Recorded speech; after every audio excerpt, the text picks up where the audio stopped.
Do you wish you could get virtual attendees to turn their cameras on? Is engagement the number one issue on your virtual meetings? Do you want your meeting to be the most engaging virtual meeting? Well, welcome to the Engaging Virtual Meetings podcast. In this podcast, we'll talk to the top people around the world in virtual meetings and give you, the listener, the best ideas to host engaging virtual meetings. Make sure that you click subscribe so you can get the latest episode of the Engaging Virtual Meetings podcast. Now, let's welcome your host, the author of the #1 Amazon hot new release, Engaging Virtual Meetings, John Chen.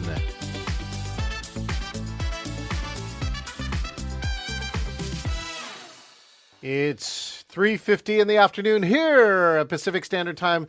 You know, it's so funny. I love that I got a chance to use this. This is royalty-free music, custom created by my good friends at Song Division that was actually made at my conference. So if people are looking to figure out, how do I add music that doesn't get flagged here for social media streams, do yourself a favor and support the artists around in your area somehow. Ask one of them to make you a custom piece of music and then use it. And then give them credit. If you're watching here on social media, do us a favor, go subscribe. If you're on YouTube, ring the bell, hit share if you want to help amplify this, link or like or comment. And if you comment live during the show, I can see you. And we'll actually maybe comment or talk to you back. So thank you so much for that. If you want to subscribe to this amazing podcast, you can go to engagingvirtualmeetings.online and subscribe on any one of the 13 favorite podcast locations that you love to listen to. And if you want more, even more engagement, come to the Engaging Conference. This is my 5th conference. We do it the way I want to do it. And this is the first year we're doing it hybrid. I'm so excited. I actually bought 2 65-inch televisions, and we're going to show you how we're going to use them to engage the virtual audience in a way you've never seen. Go to engagingvirtualmeetings.com/con for a free ticket, or consider the VIP, or for the first time ever, the in-person ticket for one of only 150 people. Well, the sun's starting to come out here in Seattle, and I believe this gentleman too says that the atmospheric river is finally not running over his head. He's got a role in event infrastructure services. He takes a meaningful role in the community and in industry engagement lead. He's with Encore's Asian Pacific Islander Business Resource Group. I love that he's championing support. Yesterday, he was a very active member and participant and in the audience of our Asian Pacific Islander Speaker Showcase 2024. I appreciate that. I also love that he's a board member 2021, the 2022. Is that right? The 2022 term? For MPI's SoCal chapter. That's what's on here on the piece. And this guy is really values mentorship, advocacy for inclusion, and leadership. And I just can't wait to know him even better. Please welcome to the stage, Khris. And I didn't check pronunciation. Baizen. I'm going to check and see if I got it right. Baizen. Thank you so much, John. Thank you for your time. I didn't ask. All right. By the way, MCs, listen to us, right? Make sure, ask for phonetics from Phonet people, right? So, Khris Baizen, is that correct? That's correct. Okay. That's now correct. I'm going to shove you off stage. Let's welcome again, one more time, the one and only Khris Baizen.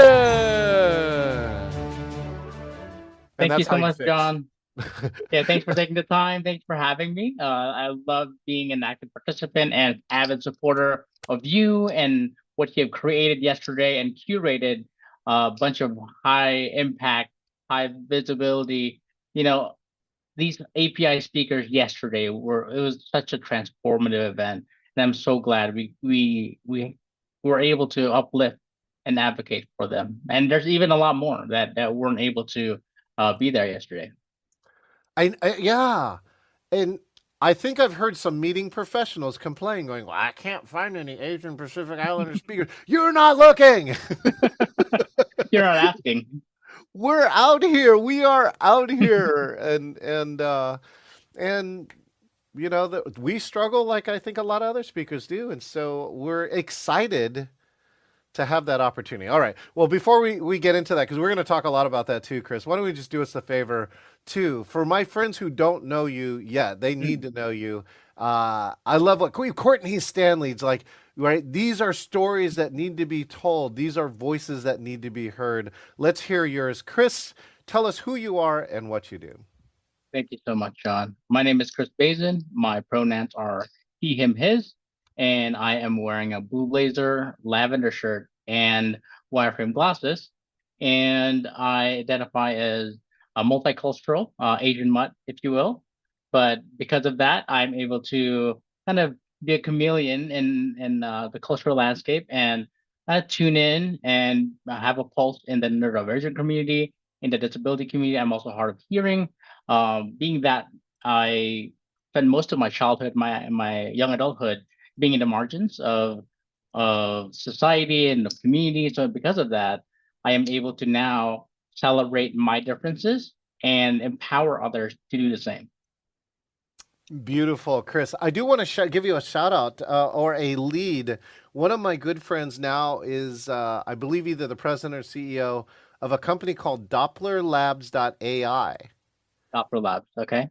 And so the key is that they actually have a hearing aid that is programmable. So what happens is that one is that you get the hearing aids, you put them into something that's on a tablet, and number one is that it will customize for you, so it knows your hearing pattern and then changes for it. Then you can customize it, saying I'm going to a concert, right, or I'm going to a library, and will adjust that hearing for you. So, yeah, I'm also part of the guinea pig kind of program with Plantronics. We have something similar where I have it with my iPhone, and we're able to kind of tune in my audiogram into concert. You're in a restaurant, you are, face to face in a board meeting, so there's a directional mic, so you can kind of tune in and kind of make sure that whatever conversation and environment I'm in, it's gonna do the same. Also, it can louder environment. So I recently got a pair of iPod or AirPods, and it's amazing to experience the value of that. So it's done things like great noise cancellation, and it has also done things like being able to tune what's going on there. Okay, so let's see. Hey, Khris, this is John. Can you hear me? I can hear you now. Oh, Yeah. there you go. Okay, good. So your video froze for half a second. I was like, not sure that Khris was still here. Okay, Yeah. good. The real Khris is here, not the Khris AI Khris. Okay, so let's go back and talk a little bit about yesterday. So just again, for context, yesterday was the first time ever that we ran the Asian Pacific Islander Speaker Showcase, and it had all Asian Pacific Islander speakers. I just did the statistics. It was 82% women, Khris. Only 18% men. And I found that fascinating as a fact. And we ran, all 24 speakers in approximately 8.5 hours. Yeah. And I think it evoked some emotions that I was not expecting. So that I would love to hear from your audience seat. What did you think, or what did you experience from your side?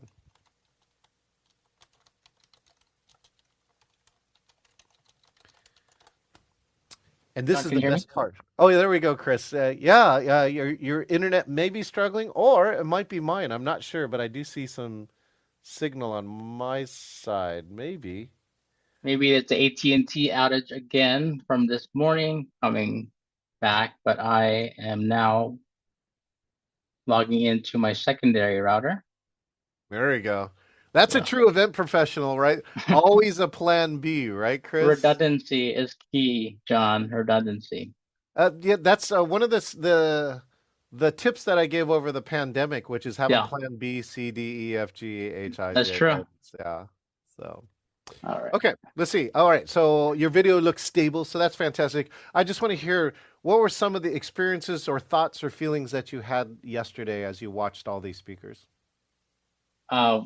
Feelings I had is we can talk about more than just DEI. We can just talk more about more than just our lens on this topic. We can talk about finance. We can talk about burnout. We can talk about mental health. We can talk about so many other things.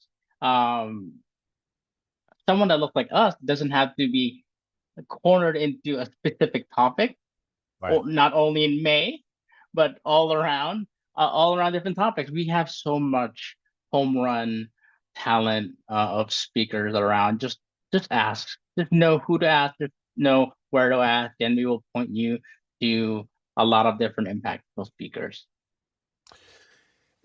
I agree.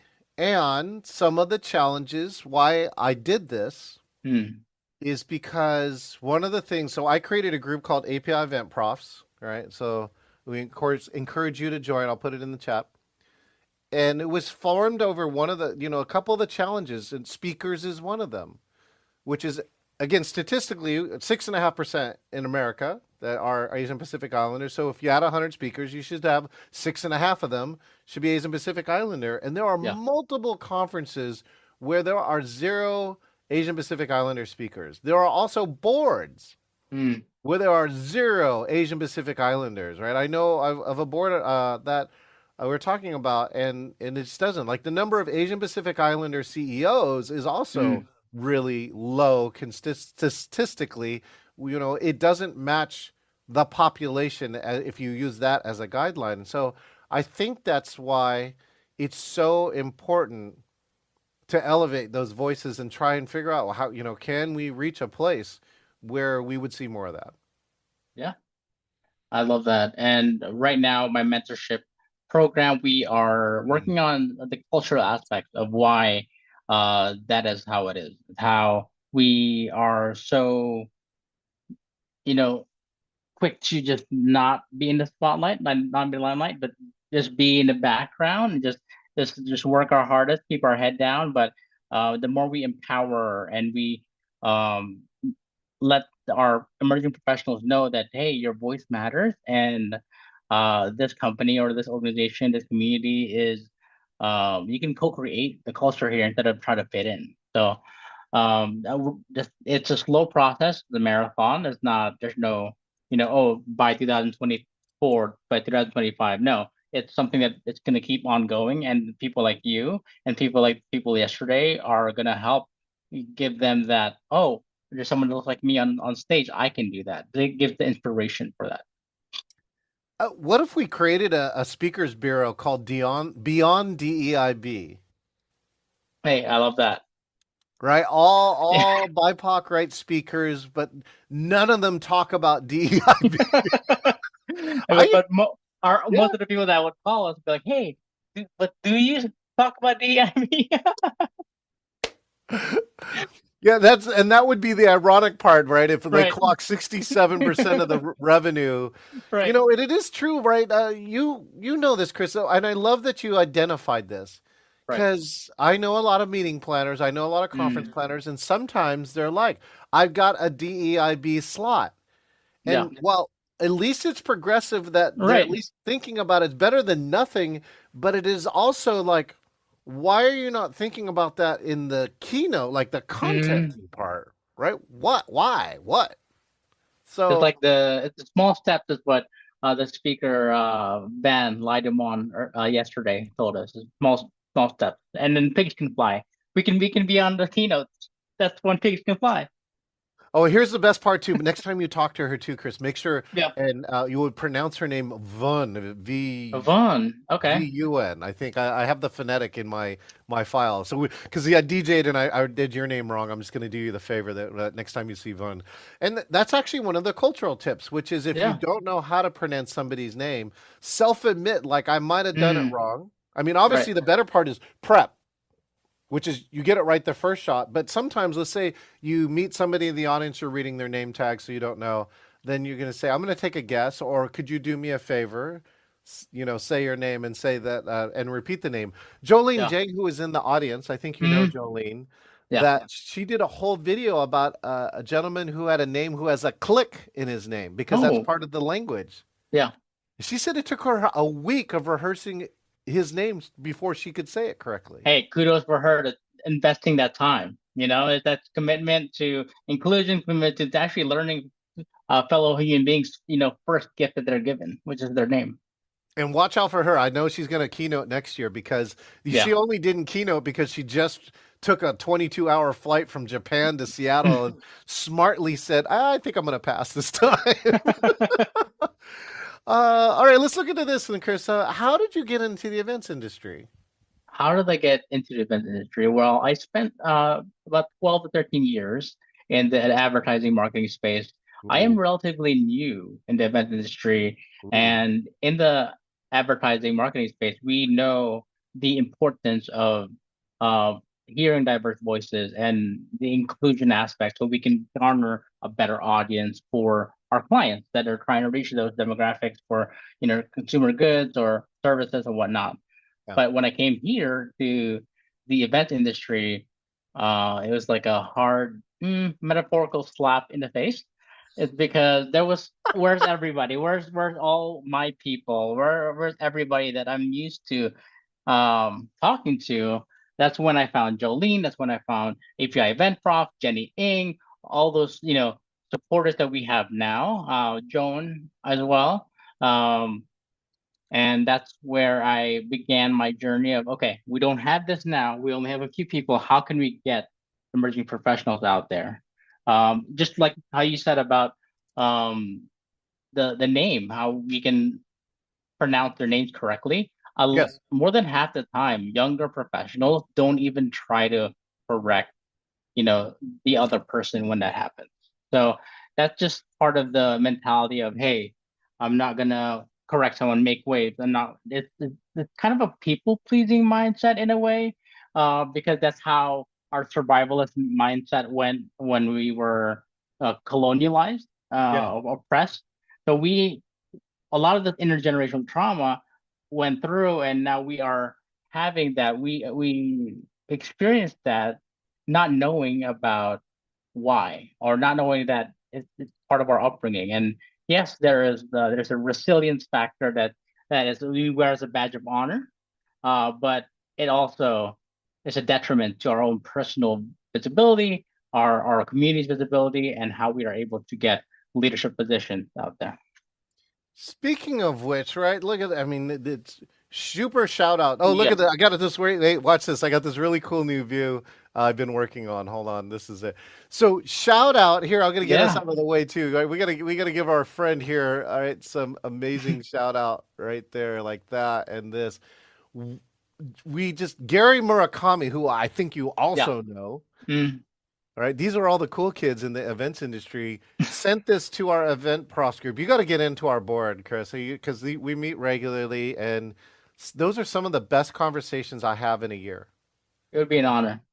Yeah, well, I'll Yeah. put you on the list. I'll put you on the list right after this. That Jenny Ng, our very good friend Mm, here in API Event Profs too. And she didn't give me any warning too. I do want to give Jenny like a little admonishment, going, "Why didn't you tell me so I could have like hyped you up?" And that's exactly how Jenny is. She's like, I'm just mm, gonna fly under the radar and then yeah. just smack you down, right? This is so great, right? Beacon of inclusivity. The articles too, I've read Yeah. portions of them, very on point. What do you know? Wait, can like take a moment to love on Jenny and Yeah. also just give her some kudos for this is what we need to see more in the industry. Yeah. The past 2 years, I've quietly been, being in touch with Jenny and how we can be better crusaders in the industry. I Yeah, finally met her a few weeks ago in San Diego, yeah. and quietly she's been recommending me on the side for different stuff. Like right now, because of her recommendation, I am the vice chair of the MPI Global EDI committee. Yes. Um, and this same magazine, like I was interviewed twice and put on a podcast from the same publisher. So a lot of the things that Jenny does is also support our API voices on the side, and she doesn't even let people know until like after the fact. Oh, yeah, I did that. Like, oh, come on, Jenny, thank you. Anyways, but she's That's such a great. strong supporter and such a key individual in our industry. And so one of the things I think I've been discovering too as being part of the API event profs is how do we give our cultural pieces and our natural Mm, tendencies and turn them into superpowers? And this is one of them, right? mm, This ability to mentor or elevate mm, somebody and really not take the credit for it Right. is like often in Asian culture one of the things like that's what makes me different. I'm like one of the most extroverted Asians you're ever going to meet, and the way though that Jenny does this stuff, I mean, I think it's even more powerful. I Mm. occasionally get accused of self-promoting, all right, and I understand that, but I don't mind because like where I'm fighting against so much previous Mm. history, I think sometimes that's the way to be done. Right. And there is some genius in the way that Jenny does that, so that I think it even further elevates you more Mm-hmm. and creates that even greater connection of authenticity because she's not doing it for herself. She's doing it for you. Mm-mm. Right. And the thing is, I'm so glad that the people at MBI, the editors, acknowledge that fact and see not only, what she does and her effect and her influence, but her name on so many things. They're like, oh, who is this Jenny character? And then that's why, like, okay, Jenny, who are you? Well, why are you everywhere? And that's how this cover came to be. And she's a mom on top of this, right? Mm-hmm. She's got way higher priorities Oh than yeah. you and me and this friggin' magazine, and she still finds a way to get it done, and that's the kind of uh, do itness I think too that we got to do as in the Asian culture. So Yeah, I love it. yeah, me too. Well, all right, let's hop back here. So cool though. So many great things that are happening. So like let me give you I'll give you an example of one of mine. I love to hear an example of one of yours, Chris. Right. Recently I am the founder of API Plus Mm. NSA, which is Okay. Asian Pacific Islanders. The plus actually came in our discussion in the first meeting. It's a nod to LGBTQ plus is saying let's encompass all the stuff we haven't thought about. And then NSA is again is not we're not the security people, we're not bugging your phone. Right. This is the National Speakers Association. And so I'm the founder of that group and the association is celebrating its 50th Mm. anniversary. So the inverse of that is it took 50 years, Chris. And Asian speakers have told me they're like when they used to go to the conference, they're like, well, there's one of me, where's everybody else? Mm. And that was the genius of yesterday. So many Right. people go, oh man, every single one of us. Hmm. That's So I'm true. curious, what are some of the? I love the break free that's on there. What are some of the things that maybe either you're proud of or that you instigated, you might have started Yeah. as part of the way you do things? Yeah. A lot of things I'm proud of is the effect, the impact of how inclusion and belonging is more meaningful and intentional, especially at the place where I work now, at Yeah. Encore. Uh, in the past year, we have started a group to um, kind of support and have a community for people of different abilities. They're called Enable. Mm, Also, we launched last year our API BRG, which I'm a founding member of and active member. I'm also a part of the Well-being BRG about mental health, mental well-being, and promoting that in the men and women in our community as well. So there's a lot of intersectionality that happens with the vast tapestry of diverse cultures that we have and the team members we have. And the more that we're able to kind of provide allyship for each other and provide support and encourage one another, the more that we can do so for our customers and for our partners as well. So I like that we're building something from within so that we can go ahead and impact. We can be what I call architects of impact towards the world. So because we're the largest, event production company in the world, we have, I think, the duty to do that, to change from within. And because of that, then we can affect the type of um impact that we want. well, Chris, one of the things that you work for Encore. I mean, there's really Yes. this is Encore is often it, Mm, right? Encore is a big name in the industry. But I'm so happy to also be a part of a department that event infrastructure services. What we do is we help venues Mm, with their infrastructure, internet power and rigging, yeah. uh, design and integration as well, digital signage. But we help invest their funds that they get from the city or their or private investors into something where John, you can come in, or your friends that are planners can come in and make sure that their event can come off without a hitch. Even ones that are not Encore manned or Encore office, we provide the consultation and the advice for the infrastructure to be able to hold virtual meetings Yes. and high impact meetings. Yeah, yes. And one of the things I'm curious, well, why Encore? Like you said, you were not in the industry. Hmm. There's lots of choices too, of course, in the industry. So out of all the locations, why Encore? Why did you choose Encore, Chris? I chose Encore. It was a plan B, to be honest with you, to be transparent, because Shh, don't tell Encore. I was I was in the advertising space. I had my own company. I had my own agency. Hmm. And Congrats. then I, needed something in Washington, D.C. because I was in the West and I moved to the East to my then girlfriend proposed to her and now my then fiance. So I went to, live on the East Coast, um, just be with her. I couldn't find anything. My biggest client at the time, who was 80% of my revenue, was a car company you know, who does it's basically Toyota, who Yeah, they took away Scion that year. So that's, I have no more, cash cow, as you say. yeah. So that I had to go for Encore. I was in a lineup to talk to PayPal. And then next to it was another um, P company, PSAV. I'm like, okay, let me talk to this person while I'm waiting for PayPal. And and then here I am now. I went from, being in sales to different kind of sales, moved up, was able to be selected as the sales director for Beverly Hilton. So I had Oh, a lot of exposure to different award shows that went out over there. oh, And because of that, I learned different ways of interacting and kind of getting more impact out of the dollar. yeah. And Yeah. so, yeah, now I work from home, better work-life balance, and now I'm here talking to you. No, wait, where are you located? You're in SoCal now, right? You're back from DC. I'm in Los Angeles, uh, sunny Los Angeles now.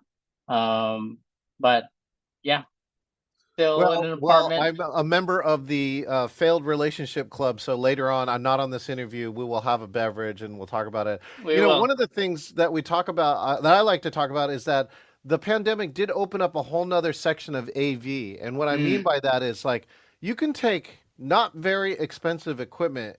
And if you right. master it, you can do some extraordinary stuff, Mm, right? That's yeah. sometimes the challenge of Encore. And also, a lot of course, meeting planners are complaining about this right now Yeah. about the skyrocketing, Mm, AV costs. right. So they actually opened an opportunity. This is what I tried to tell people. I'm like, there's the do-it-yourself Zoom, that's Yeah. zero, or the members. So there's the 100 grand or more for, so some Mm, setups are like start right. at 100 grand, or you're in a studio, Yeah. and now there's middle space is Mm, wanted and desired, right. and now kind of affordable, especially in virtual, because we don't have to Mm, travel, we don't have to set up the gear, and there's all that other stuff. So, what are your some of the things you teach your clients for maximizing AV dollars and investments? maximizing AV dollars. So, the biggest thing is internet when it comes to hotels.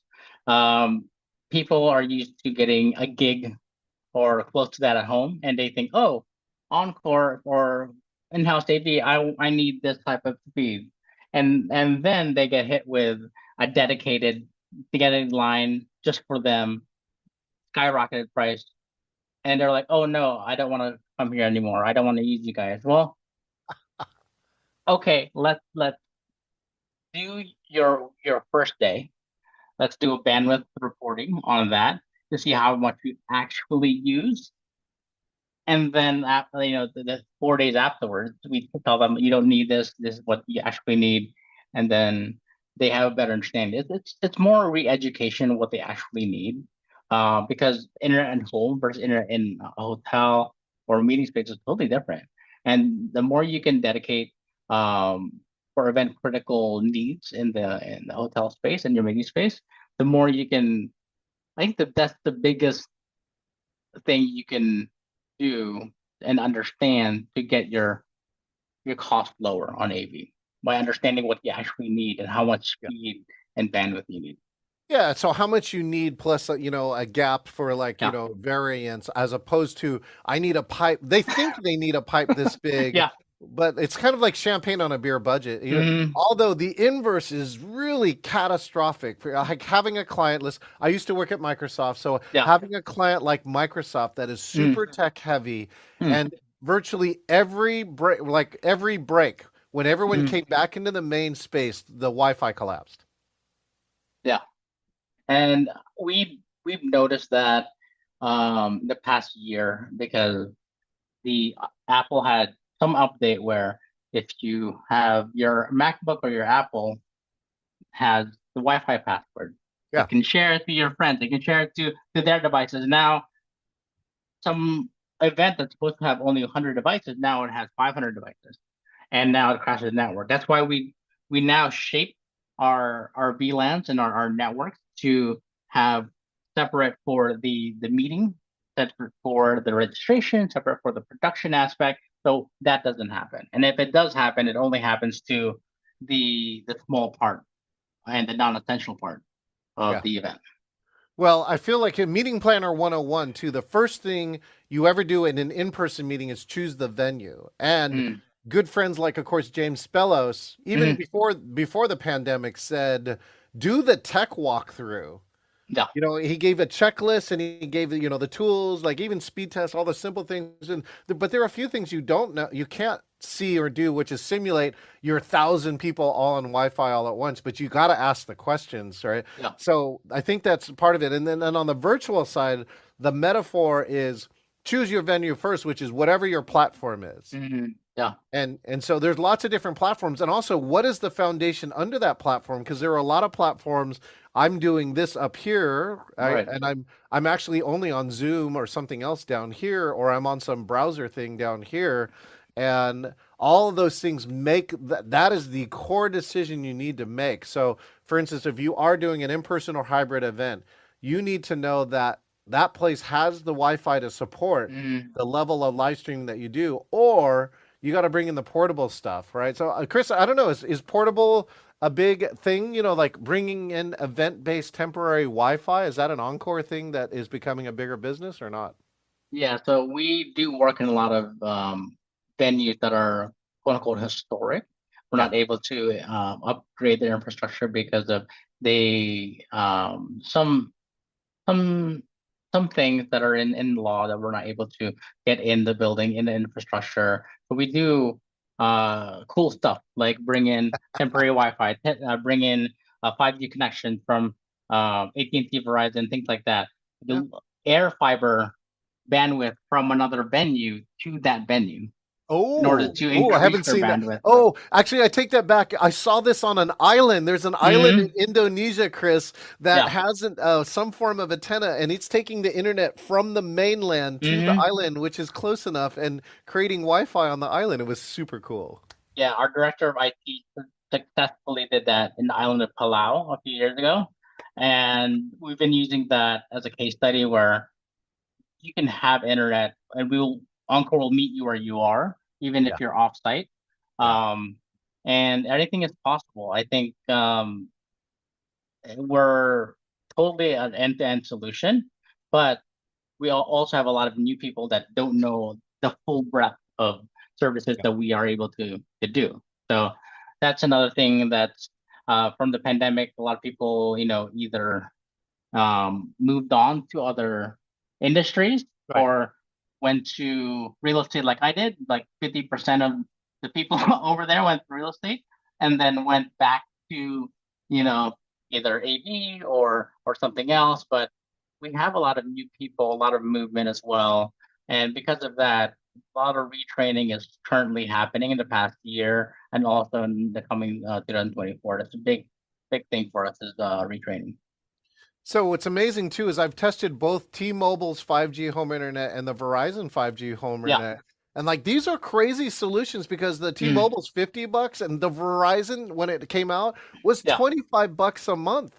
Right. And I currently use that And it actually solves a lot of problems because it means that I'm on my own Wi-Fi. It means I don't have to rely on the Hmm. company. And it started from a venue that said, oh, we have Wi-Fi. And then they gave me the cable and I tested it. It was Hmm. 1 megabit per second. It was a point of sale Wi-Fi. That's It was, amazing. That's more common than I would like to admit. How, you know, we're like, oh, I need internet. Oh, ask more, dig deeper. What kind of internet? Well, what do you need it for? yeah, yeah, yeah. And internet's like water. Like if you don't have water at your event, you will have Hmm. a catastrophic failure of people falling down, right? When your data falls down, that's how important data flow is in your events now. Speaking of data flow here too, well, I gotta ask this question, right? So what, and it could be any in-person, hybrid, virtual Right. for you, Chris. What has to happen in a meeting for Chris to be engaged? For virtual, I would need captions. Other than being hard of hearing, I'm also, neurodivergent, ADHD. So I need that to read the dialogue as it's happening. Um, and the biggest thing that I forgot, is interaction. I need interaction, being engaged not only in person but online. If I am my videos on, and like you had so much inclusive best practices that you did yesterday. You welcomed people, you celebrated the attendees as they came in, you acknowledged their reactions, you acknowledged their comments. Things like that make someone that is just dipping their toes in a conference, Yeah, make them want to stay, make them yeah, want to engage. And even though if they can't verbally, they can do so non-verbally. There's so many options right. um, to be empowered to contribute to the meeting. So I love that there were so many good things from yesterday. Well, thank you for that. And by the way, too, I went back.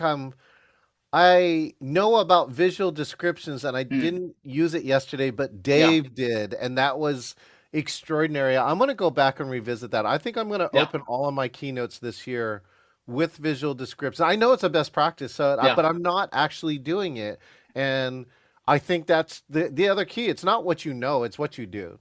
right. It's Okay, Dave did you? Leong, and I know that Jolene also does that. Yeah, Jolene will always Yeah. do it. Yeah. Hmm. So let me just say this. Okay, so do you have the Zoom captions open? I do.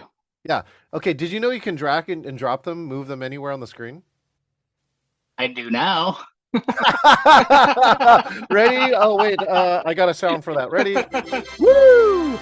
Yeah, you can drag and drop them. And so, like, for instance, you can put them underneath me. So therefore Okay, you yeah. can, right, you can see all my facial reactions, blah, blah, blah, but you see the captions, and so you Hmm. can focus into one area and get all the information you really are looking for. So I think that you can also resize it, and yeah. yeah, I thought I saw the resize too. Oh yes, left and right, size up and down. So those are some things that people don't know. I finally too tested the American Sign Language version of Zoom's feature, Okay. and it provides a completely separate video. It Hmm. gives you the option to turn off on or off ASL, and then you can drag and resize the window anywhere that you want. Hmm. So imagine you put ASL like above my head or below my Right. body or somewhere where it's useful for you and the size that you wanted. And I thought that was a really cool way for Zoom. Zoom is, I think, one of the best. I don't know. I haven't not tested anybody else's ASL interpretation, but we did use it in a recent program and it was very successful. The replay is also really cool Hmm. because if you run it to the Zoom cloud, the majority of content will be on the screen and the ASL person will be in the top right. When you Hmm. share screen, you will also see the share screen, the speaker, usually a smaller version of the speaker, and the ASL. So all of those are available also in the recording. So it handles it well. I think Um, Zoom has one of the most elaborate and biggest R&D division out there, and they just test whatever works. And I think that's why virtual meetings will never go away. It's because it can be so personalized that someone or anybody of any ability is able to not only, receive content from a conference, but also being able to, contribute or interact or just be a part of it more so than ever. So speaking of that, right? Participate forever, right? Ideally, virtual is not going away. Although I got hurt last year a little bit as a small business, Chris. It was less than the 2 years before when the demand was so high. The return to in person really happened, at least financially for me. Yeah. So I'm curious about you, Chris. Right? What is the future of virtual and hybrid for you, Chris? What do you You see? know, what's funny is I actually was part of the Google XI community. I still am, but this past in our January meeting, we were introduced to a place called Nowhere. It is a platform. It is a virtual like metaverse type of platform Yeah. where you can, interact with someone. You can move like you're in a room without having a $3,000 device on your face. Oh. So Using flat screen in 3D, or is that something else? no, using your computer screen. I have two screens right here. I can use this to go around the. It's like a video game type Yeah, of right. thing Yeah, where it's you're in the Doom for world. Yeah. Doom for corporate meetings like that. Yeah. Okay. It's And it's so, yeah. is you think that's the future? I what like 10 years or 20 years from now? What do you either predict or have a wish that would happen? the biggest wish is that the one thing that doesn't that the virtual will never have over a live in person is that networking aspect. And I think that the networking aspect, someone will figure it out. Someone already has, but has not given it out to the public. And I, I love to see that happen where it's more organic, it's more intuitive, and you get those endorphins and then dopamine of meeting somebody. And yeah, I think that's what the future is. And the more we can do that, the more we can uh, meet somebody or meet a lot of people where they are and have so much more flexibility of our times and have more time for our family, for our friends, for our loved ones, for life. Well, Chris, look for an upcoming event. I believe we're going to partner with Lucid Meetings, who's got some extraordinary new research about how education and networking is effectiveness in both in-person, hybrid, and virtual. So I think you'll be highly interested in it. It's really cool research. I think there's part, and Chris, I invite you to. We have a virtual happy hour every Friday at 5 o'clock, and I would love for you to see how I approach networking Okay. in a virtual and hybrid, and you'll see that here at the Engaging Conference, but there are lots of other places that you'll see it too. And we've done some great things. We've had some extraordinary, funny things, and it's usually the unexpected things. It's the authentic things. Sometimes it's the mistake things, Chris, Mm, that are the things that we remember the most. Here, I got a New York. Since you were East Coast for a little bit, we had a karaoke session, and a woman who was 62 logged mm. in, found our karaoke on Eventbrite, and said, "Oh, I just wanted a place to sing When I'm 62 by the Beatles." Oh, Yeah. I love it. So she's saying when I'm 62, and then like an hour or two later, it was like 2021 or so, Mm, pandemic, like a mask discussion broke out, mm, okay? Because that was the hot topic then. And we're talking blah, blah, blah. People are arguing, blah, blah, blah. And then out of nowhere, she was like dark, like her whole screen was nearly black mm. because she didn't have enough light on. And then she just leaned into her mic and she goes, "Just wear the effing mask, would you?"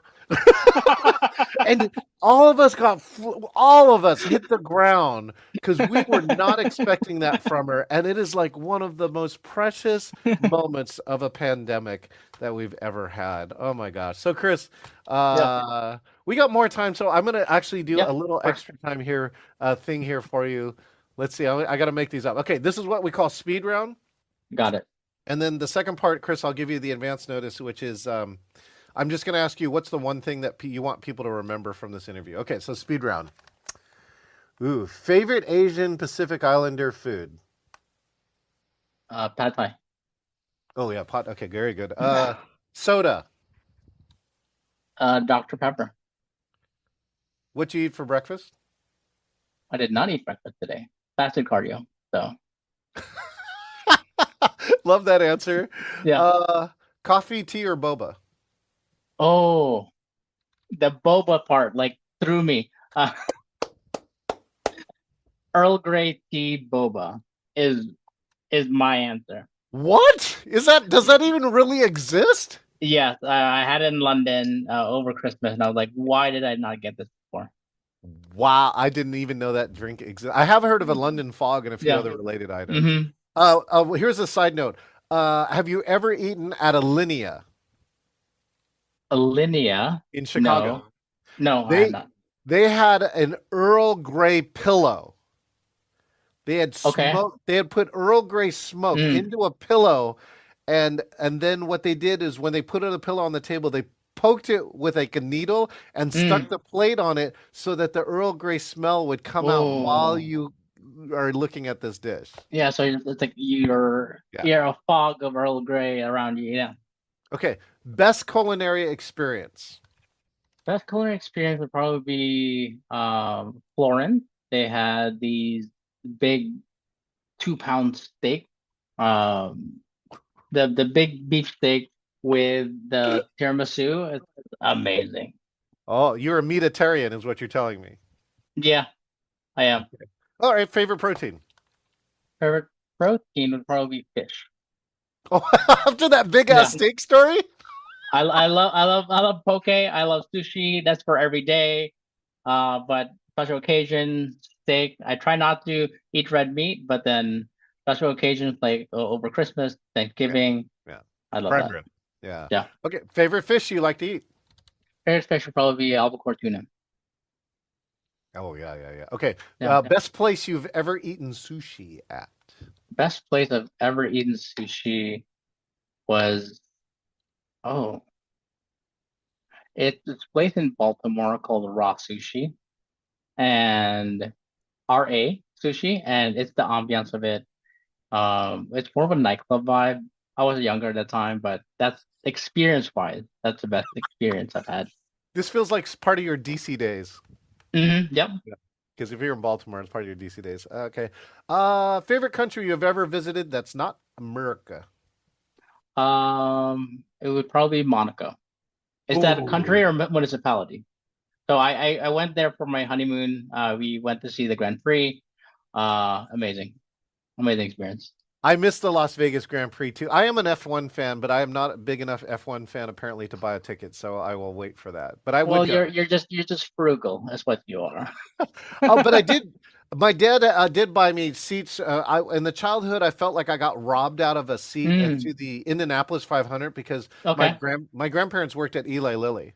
So the Okay. Indy 500 was a thing. And so later on in life, I told him this, and he goes, "I'm going to take you." So he took me and my other brother, and we had premium turn Mm, one seats yeah. with a bus that took us in and out. And that's a cool experience. That's a cool. You remember it? You're so little. No, no, no, no. I got robbed of the trip. So what the story went is that they promised me that I was going to go, and then they told me later, like, "Oh, we don't have enough seats. You can't go." Ah, And I was pissed as a small child. heartbreaker. I don't think I have regrets over a lot of things. I'm not usually pretty Right? bad. I was pissed about that, Chris. I remembered that, and I kind of Oh, held that with me, and I like the fact that we got to clear that. yeah. We'll find a sponsor. Take us to Indianapolis 500 for you. Okay, I'm in. I'm in. I'm in. I'm in. Best event experience that wasn't you weren't working at. Oh, where I was not. Probably 2018 Monaco Grand Prix. Oh, Yeah. same, same. Okay. Yeah. Best live music performance you've seen. That I've seen. I don't know if it's the Backstreet Boys back in the day, or was it the recent Boys to Men from PCMA in San Diego last month? Oh, I heard But that was good. I heard that yeah, was really good. I would just have to say Boys to Men last month because I remember it better. Yeah. Yeah. Mhm. What were some of mine? We just saw Postmodern Jukebox. Do you know who that is? No, no, no. They do popular tunes in the style of ragtime. Oh, And the guy has crossed over 1 billion views on YouTube, and it's one of the best live shows, right? They do Backstreet Boys, but they do it in the styles of the 30s or 40s. I'd love to bring them in for an event sometime. Look it up. Postmodernjukebox.com. No brainer. Postmodern Jukebox, yeah. And let's see. Favorite dessert. I think I have Favorite one. dessert. Right now it's tiramisu. Or no. It's a leche flan. What? Leche flan. It's a Filipino dessert. It's custard with caramel. Ooh. It's so good. Melts in your mouth. So like Mexican flan, but Filipino style. Yeah. Okay. Filipino style is like it's with extra diabetes. What's your wish for 2024? What do you wish would happen in 2024? That's a good question. I wish that there would be more voices uplifted. A lot more people would be more understanding of everybody else. You don't know what people are going through, so why not be kind? Be kind to one another. And I just wish that this coming election cycle, no one will kill somebody. So it'll be peaceful. Well, good luck in America with that one. But that's a great wish. I wish that every day. I mean, like, who needs to solve a problem with a gun? Really? Is it that important? Come on. Just walk. Like, that's a case where I would be okay if you just walked away. Okay. Yeah. All right. Anyways, hopefully you're going to be at WEC MPI's World Education Congress. Both Jolene and I will be co-leading a session we're working on right now, and we would just love to have you there. So I want to do that part. And the last question of the day, Khris, if you could get people to remember, right, like really remember one thing from this interview, what's the thing you want them to remember? I want them to remember that they missed out yesterday on a big API event showcase. And I'm still riding on that high from yesterday, same as you. And I'm like, why can't we do that more? So that is the one thing I want to get out. Hey, you missed out yesterday, but you came here. Come next year, or find any of us that was there yesterday, and encourage and kind of raise awareness for our speakers. And speaking of which, Khris gave me the best email. What did that email say? You said what resounding, like every time you talk to people afterwards, what were they saying? That we want more. We want more. We're going to give you more. February 26th will be the API Speaker Showcase 2025. I'll put it in the link, and apply to speak. Everybody who spoke this year will be on the selection committee for this year. We want to find the best Asian Pacific Islander speakers and put them on the stage. Khris is going to help me do that. Actually, I think Khris is going to be on that stage, is my potential assumption. Khris, thank you so much. Chris's LinkedIn link is there. Do the favor, click the connect. That's the thing that Khris was saying, right? We need to figure out how to connect. And look, we can do it virtually. Yeah. LinkedIn is actually one of the coolest ways to do it. Go to Chris's part, click connect, and look for one of us at your next Meetings Professional event. Khris, thank you so much for a little bit of your valuable time today and being on the Engaging Virtual Meetings podcast. Thanks so much. This is John Chen. We want more. We want more of all the good stuff. And it doesn't matter what affinity group you are with. And if you are not represented on stage and you finally see an event where everybody is represented on stage, you're overrepresented. Is there even such a thing? Not really.